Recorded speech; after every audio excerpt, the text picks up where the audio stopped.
hello guys everyone good morning यो किनकि हाम्रो खोटाङ जाने बाटोमा यहाँ निकै क्षति भएको हुन्छ यहाँ चाहिँ यत्रो घर करोडको 2-3 करोडको घर यहाँ लडी गएछ गाठी च्याप्पो तरिकाले यस्तो भएको छ यो चाहिँ हाम्रो खोटाङ जाने बाटो है त ल कताको यस्तो बाटो छ पहिलो लग्यो पानी पनि बाढी पनि आउनु थालेछ कि तपाईहरु यो पानी त सानो आएको थियो जस्तो लाग्थ्यो तर निकै ठुलै पो आएछ नि त यता क्षति निकै भएछ है यो हाम्रो बाटो जाने पुरा बाटो पहिला बाटो यहाँ घर 2 देखि 3 करोड जतिको घर काठमाडौँमा भने यति पर्ने घर सबै खोलाले झारेछ है यस्तो पहिले झारेको तर झार्ने चाहिँ यहाँ यस्तो छ हिरालो भएछ ट्याक्क तरिकाले यहाँ गरेर सक्नुहुन्छ ट्याक्क म जुम गरेर देखाएको छु टक्क हेर्न सक्नुहुन्छ हाम्रो तडैतिर यो जाने बाटो यो मार्ग जाने बाटो हो तर सबै भत्केर ढुट्टो भएको सबै भइसक्यो त्यस्तो भएको बाढी पनि आउनु थालेछ है बर्खा लागेको रहेछ यस्तो भएको छ घरमा गाडी के भयो माथि तान्ने के भयो दसैँ डोकेर यस्तो भएको है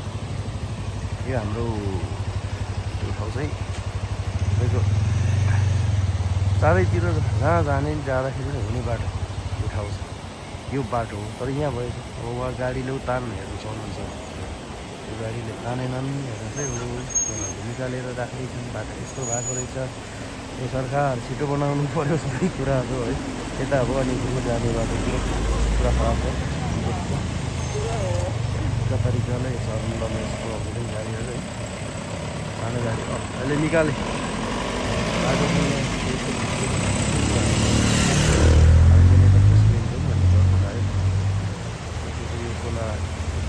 हेर्दाखेरि यति सानो रहेछ तर निकै बिजाइ गर्दो रहेछ नि अहिले पनि यत्रो बाढी आएर पुरा भइसक्यो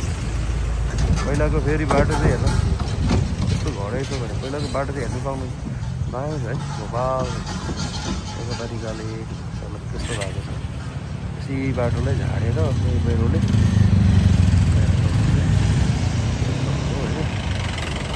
यही बाटोहरू यस्तो तरिकाले लक्क गरिराखेको छ होइन तपाईँको यही बाटोलाई झारेर अहिले यस्तो बनाइराखेको छ हेर्नु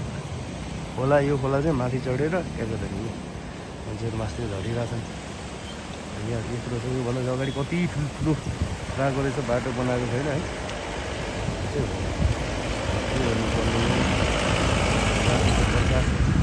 गाह्रो छ यही खोला बगेर यस्तो भएको छ तपाईँलाई सरर भयो है जाँदैछु म पनि एकछिन बाइक रोकेर ट्याक्क तरिका भिडियो बनाएको मात्र हो